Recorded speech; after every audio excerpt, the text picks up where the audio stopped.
you're a clinic owner and it feels a bit quiet right now, then this episode is for you. If you've caught yourself refreshing your diary, wondering whether you should run an offer, post more on social media, questioning whether you're doing something wrong, I want you to pause, because quiet periods do not kill clinics. Panicked decisions do.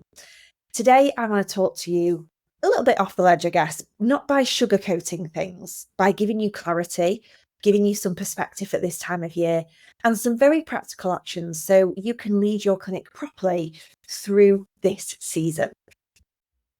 Welcome to the Treat Your Business podcast, the show for clinic owners who want real, honest advice and tried and tested ways of doing things.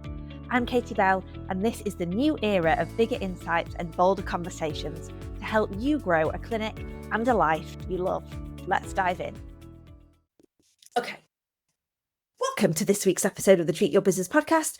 If you are in the Christmas mayhem, I am praying for you because I cannot believe it is the 16th of December already, 17th of December already, and Christmas is less than 10 days away. This is just a wild concept for me. It feels like it's just arrived. And with that, we all feel a bit in a frenzy. It's all a bit overwhelming. There is a million things to be doing, and including making sure you've done fecking elf on the shelf every day of December. So let's start with this. Let's bring some perspective to our businesses. Quiet, if only. Quiet does not mean your clinic is failing. At this time of year, I often hear clinic owners say, I feel like it's gone a bit quiet, it's a bit patchy, the diaries are a bit gappy, people are not converting, we're not selling packages at this time of year, it's a bad time of year, people have got no money, they're all spending it on Christmas presents, nobody gets paid, and they've got to spend all the money on Christmas before they get paid again. This does not mean that you're a bad business owner if you've got gaps and it feels quiet in your clinic. It does not mean that something has suddenly gone wrong. This happens every single year.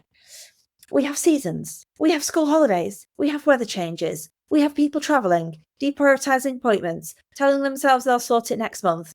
And yet every year, clinic owners act surprised by it. What usually happens is this. You're really busy, so you assume busy is normal. Then it dips and your brain immediately goes to danger. And once fear kicks in, all of our logic then disappears. So you don't need reassurance that it's normal. You need leadership in how you respond to it. And I totally get it. When it's quiet, when it feels gappy, when it feels bitty, we have these moments of utter panic. I've got to pay the bills. I've got staff to pay. How am I going to pay myself? Christmas is a big expense for you as well in your family. And it can feel a very stressful time of the year. So let's talk about why panic is so damaging, but it's a really normal human response. Like, your brain is wired for survival. It is not wired to thrive. Okay, which is why the majority of people have average incomes and live average lives, because we are wired for survival. So panic is actually the most expensive response that you can have. Clinic owners panic because they do things like run Black Friday offers or Christmas offers that they just later regret because it just doesn't serve them whatsoever. They run rushed offers that end up attracting the wrong type of clients. They add random services because someone's once asked about it. They undermine their team's confidence because they panic in their leadership style. And worst of all, what I see is that they start making decisions from emotion rather from data. And once you do some of that, all of that, you don't just solve this kind of short-term dip, you then create long-term problems. And we feel like this, if we treat this temporary dip like a permanent problem, you then create a permanent mess. So busy periods hide weak systems. I'm going to say that again. Busy periods hide weak systems. Quiet periods expose them. Quiet periods expose weak leadership. Quiet periods expose poor performing team. Quiet periods expose a lack of marketing strategy. This can feel really uncomfortable, but actually, it's incredibly useful. Most of the fear I see at this time of year doesn't actually come from the diary, it comes from what's underneath it. So it comes from that you're relying heavily on new patients to survive. It's that you're relying heavily on pay-as-you-go sessions, inconsistent follow-ups, no clear reactivation process. You don't really know your numbers.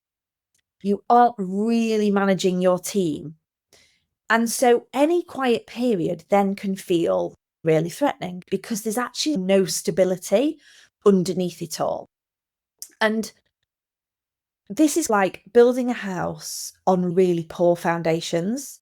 Every seasonal change feels like a storm.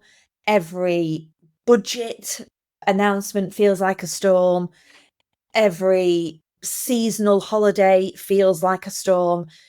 Quiet periods don't actually cause the instability. They actually reveal a lot behind it. And this is not me just judging you. This is just information that I am giving you based on working with hundreds and hundreds of clinic owners and being a clinic owner myself. When things like this happen, the first place we always have to look at is ourselves. What is going on there? One of the biggest things I often see is when people are busy. For those of you who are not watching me on video, I'm using the quote marks with my hands. For those of you, when you're really busy and you've got lots of clients booking in and it feels you take your foot off the gas with marketing. So your marketing tap is on and off and on and off and on and off all the way through the year. And so we don't create any consistency. So I want to be really clear here. When it's quiet, do not panic discount. Do not run desperate last minute offers. I was going to say don't blame yourself or your team, but actually this is your responsibility. So you don't need to blame yourselves, but you need to take responsibility for it. You don't need to add any complexity. We don't need to add any random services. And you don't suddenly need to decide everything needs changing. You definitely don't need more ideas right now, 100%. You just need better execution of the basics. I had a great session last week and it was the boardroom with KB. And spoiler alert, I am back in the new year. Like, not a lot, but I am back. And I'm back running some in the boardroom with KB sessions. And they are going to be small, intimate, online sessions where you are going to get me on a one-to-one basis in a group format, but I'm going to coach you one-to-one on your biggest perceived challenge in your business right now, whatever you think that is. And anyway, one of our programs, our Evolve program, had just finished and the 4 ladies entered a competition. I got them to do some things, and if they did it, they got a session with me. And these 4 ladies did. And one of the fabulous ladies that came on was talking to me about her biggest challenge being marketing and particularly new patients coming through the door. And when we dug into that, there were so many different things that she offered. There was absolutely no way her marketing was going to land for anybody. She was trying to be everything to everybody, and therefore she was being nothing to nobody. And there was so many ideas and so many things going on that I felt completely overwhelmed by it. And therefore, she definitely would feel overwhelmed, and so would her clients. So my point I'm making here is simplify needs to be your word of 2026. Most of you are running overcomplicated businesses. You just need to be better at executing on the basics. Calm clinics don't do more. They just do the right things consistently. So what do you do instead? Let's talk about what actually helps. Number 1, get out of emotion. Get out of emotion and into numbers. The first thing I always say when people go, oh, I feel like my diary's a bit gappy and it's a bit quiet. What does that actually mean? Because when you look at your diary and it appears gappy, quiet, what does that mean in comparison to what your capacity is? What's your break-even figure? Where are we sat on that scale? Are we like, fuck this? Oh shit, I just swore. Sorry, I just swore again. Oh my goodness, I'm so sorry about that F-bomb that just fell out of my mouth there. Is it that we are panicky Pete because we are not even going to break even this month? Or actually, is it that I've just got one or two gaps?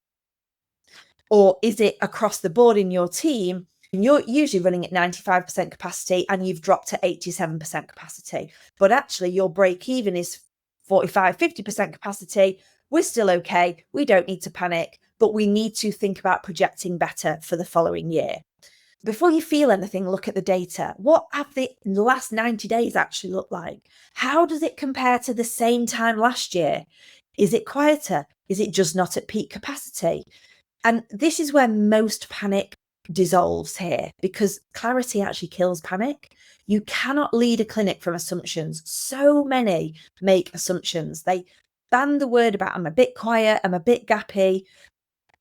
What does that actually mean? So my first action point for you is look back at previous years. What does that look like? What is your capacity or your occupancy normally? And where are we at now? And then moving forwards from here on in, guys, because I hate to break this to you, but Christmas happens every single year. And I want to reassure you that for a lot of people that I'm talking to in the industry, they are closing on Friday of this week. Oh my goodness, Christmas is next week. This week, and they are not reopening until the new year. That is a wild concept to me. We are open on Christmas Eve. We are open on New Year's Eve. We are open at any times between that we can, because A, we have the team to be able to do that, but B, that is an enormous amount of downtime. Now, if you plan for it, if you decide that's what you're going to do as a clinic, then you need to project for it. That's what's going to happen. You therefore have a lot less capacity to make that revenue. So you've got to plan, forecast, project better. Number 2, reactivation actually beats attraction every single time. The fastest way to fill a clinic is not by getting new patients. It's people who already know you. Quiet periods are the perfect time to call past patients. Oh, Katie, I don't feel like I can do that. I feel like I'm selling. Get out of your own way.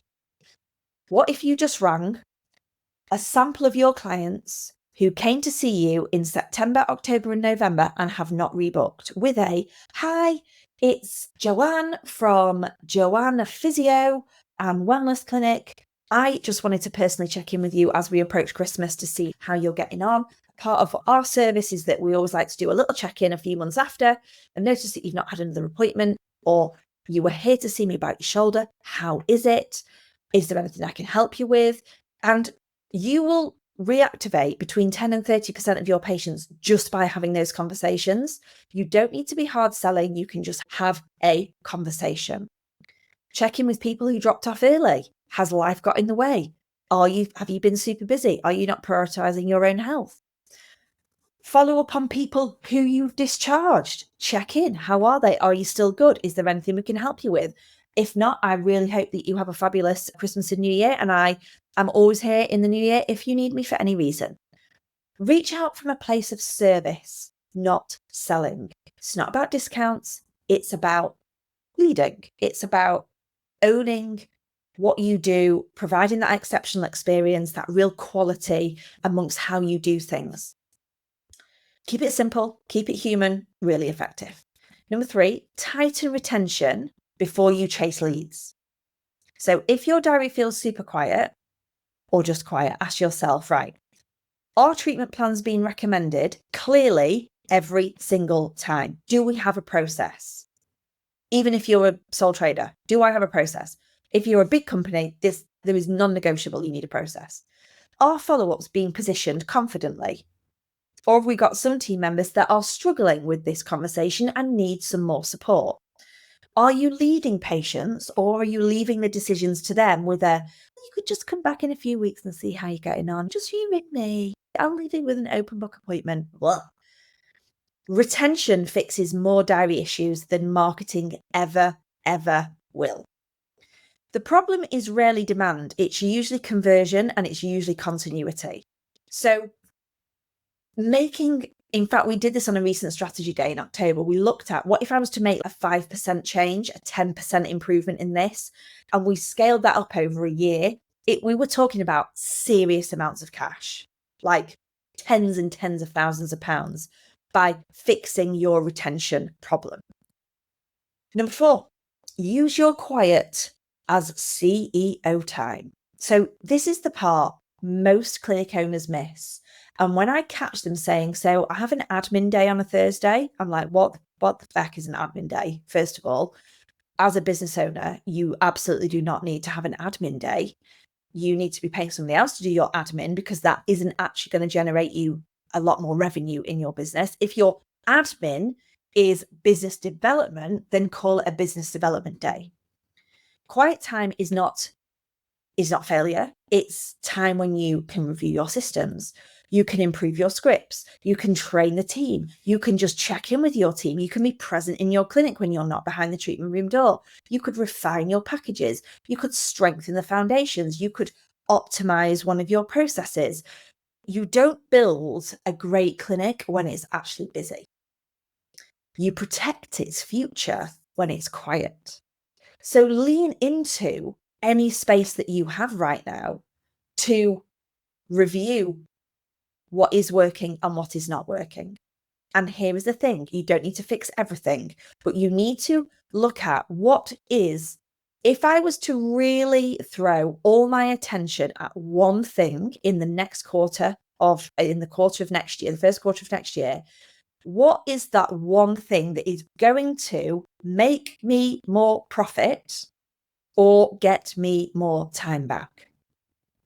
You need to work out what your constraint is, your biggest constraint that is stopping you from moving forwards.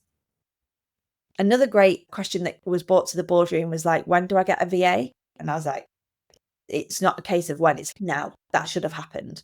If you are, I don't care actually what level you're at some level, at some point in your business, you will all require a virtual assistant or a personal assistant or a combination of both. And as you get busier and you value your time more, you are going to increase how much you use of them and what they do for you.